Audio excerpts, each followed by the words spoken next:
O circuito comutado que a gente viu até então é o princípio básico de funcionamento de um conversor Buck, que é um conversor de corrente contínua para corrente contínua que abaixa a tensão da fonte para alimentar a carga. Com a diferença que são adicionados alguns elementos a mais aqui para filtrar a tensão de saída e torná-la mais próximo de uma tensão contínua. Então, a gente tem aqui um indutor, um capacitor e um diodo de roda livre nesse caso. Vamos imaginar então que numa primeira etapa do ciclo a nossa chave está fechada. Com isso a fonte vai fornecer corrente tanto para magnetizar o indutor quanto para carregar o capacitor e alimentar a nossa carga. Com a chave fechada, a tensão sobre o diodo é igual à tensão da fonte. Mas como o diodo está inversamente polarizado, ele não conduz. A fonte então vai forçar a passagem de corrente aqui através do nosso indutor. Nessas curvas aqui embaixo a gente vai colocar então a corrente sobre o indutor, a tensão sobre o indutor, corrente sobre o capacitor e a tensão sobre o nosso capacitor. Essa corrente sendo forçada pela fonte para passar pelo nosso indutor vai começar a magnetizá-lo. Então a corrente que ele fornece vai começar a subir lentamente. Mas lembre-se que o indutor ele tem a tendência de se opor à variação da corrente. Então ele vai produzir uma tensão nos seus terminais de modo a se opor a essa variação. Então, quando a chave estiver fechada, vai surgir então aqui agora uma tensão positiva nos terminais do nosso indutor. Já sobre o capacitor, devido à queda de tensão que a gente tem aqui sobre o indutor, esse capacitor vai estar inicialmente se descarregando. E a corrente passando por ele é negativa.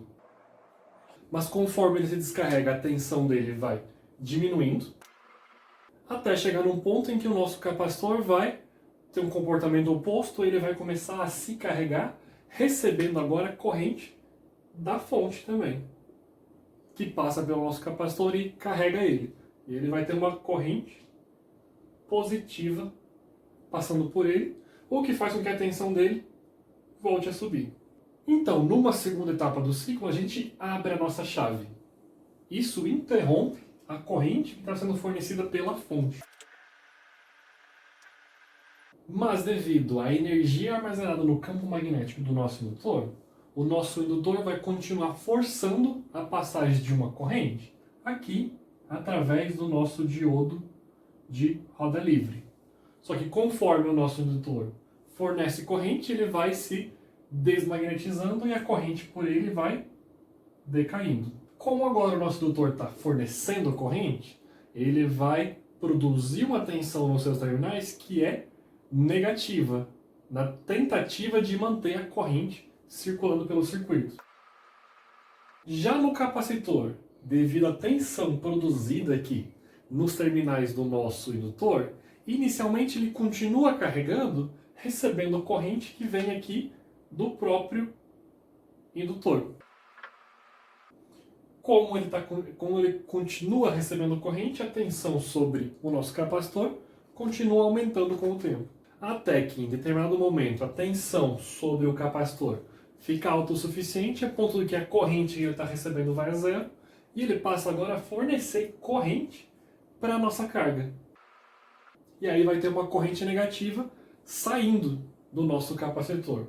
E a tensão sobre ele vai decaindo. E aí com isso a gente completou um ciclo. Depois disso a gente vai repetir esse ciclo. E aí com a chave fechada do nosso indutor volta a se carregar, a corrente vai subindo lentamente, e a tensão sobre ele fica positiva, depois fica negativa e assim por diante. Reparem que, em média, a tensão sobre o indutor ela é igual a zero, porque ele tem períodos onde ele está com uma tensão positiva e períodos onde ele está com uma tensão negativa, e esses dois períodos aqui se anulam, e a tensão média sobre o indutor é igual a zero. Já para o capacitor, o que se anula para ele é a corrente. A corrente média passando pelo capacitor, ela é igual a zero, porque as partes positivas se anulam com as partes negativas. Mas reparem que existe um valor médio de corrente pelo indutor e um valor médio de tensão sobre o capacitor diferente de zero. Essa tensão sobre o capacitor é a própria tensão aqui sobre a nossa fonte. Reparem que ela se parece um pouco com uma onda de corrente contínua, tendo algumas leves oscilações. Nesse circuito, a tensão média de saída depende da nossa razão de ciclo. No gráfico aqui, T1 é dito como o tempo em que a nossa chave está conduzindo e T-off é o tempo em que a nossa chave está em corte. Assim, o período total de oscilação do nosso circuito é igual à soma do período em que a nossa chave fica conduzindo, mais o tempo em que ela fica em corte. O período desse ciclo também pode ser encontrado em função da frequência de operação do nosso conversor. Ou seja, o período é igual ao inverso da frequência de operação do nosso conversor. Como a razão de ciclo é dada pelo tempo em que a chave fica fechada dividido pelo tempo total, pelo período de oscilação, o tempo em que a chave fica ligada é dado pela razão de ciclo vezes o período do nosso conversor. Assumindo que essas oscilações da tensão de saída são pequenininhas, então a tensão média de saída é aproximadamente igual à tensão RMS de saída, ou a tensão eficaz de saída.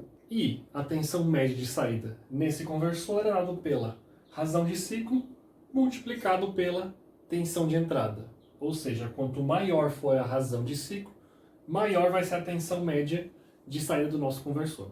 O ganho do nosso conversor, que é dado pela tensão de saída dividido pela tensão de entrada, é igual à própria razão de ciclo do nosso conversor. Como a razão de ciclo é sempre um número maior ou igual a zero e menor ou igual a 1, o nosso conversor está sempre reduzindo a tensão de entrada da fonte para a tensão de saída. Como a gente está assumindo que o nosso conversor está alimentando uma carga resistiva e a gente é capaz de calcular qual que é a tensão RMS na saída em função da razão de ciclo e a tensão de entrada, a corrente RMS na saída vai ser dada pela tensão RMS na saída dividido pela resistência da nossa carga. A gente é capaz de encontrar uma expressão que relaciona a oscilação máxima da corrente passando pelo nosso indutor em função da razão de ciclo, da tensão de entrada e da indutância do nosso indutor, dado por essa expressão aqui. Essa é uma equação quadrática em função da razão de ciclo.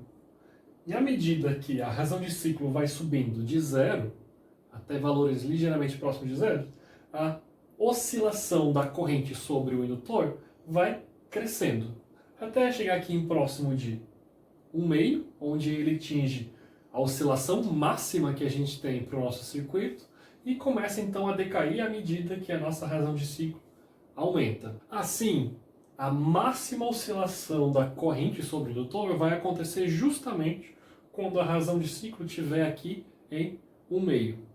Portanto, a máxima variação da corrente está dada por essa expressão, que pode ser simplificada como... Assim, a gente consegue projetar qual tem que ser o valor do nosso indutor para que o nosso circuito produza uma oscilação máxima da corrente passando pelo indutor desejada para o nosso projeto. Desculpa, gente, tinha um erro aqui no desenho da oscilação da corrente sobre o capacitor. ΔI é a diferença entre o pico mínimo e o pico máximo da corrente sobre o indutor. Então, a partir dessa expressão aqui, para variação máxima da corrente sobre o indutor, a gente consegue chegar nessa expressão aqui em cima, que determina qual deve ser o valor do nosso indutor, de forma que as oscilações da corrente sobre o indutor sejam no máximo ΔI max. Já as oscilações da tensão de saída do nosso conversor, que é a mesma tensão sobre o nosso capacitor, são atenuadas tanto pela presença do capacitor no nosso filtro, quanto pela presença do indutor. A partir da oscilação máxima que o nosso projeto permite para a tensão de saída, a gente é capaz de calcular qual deve ser o valor do capacitor do nosso circuito, dado por essa expressão aqui. Depende, então, da tensão de entrada, do valor do indutor, calculado em função da oscilação máxima da corrente sobre o indutor, da frequência de operação do nosso circuito e da oscilação máxima que a gente aceita na tensão de saída.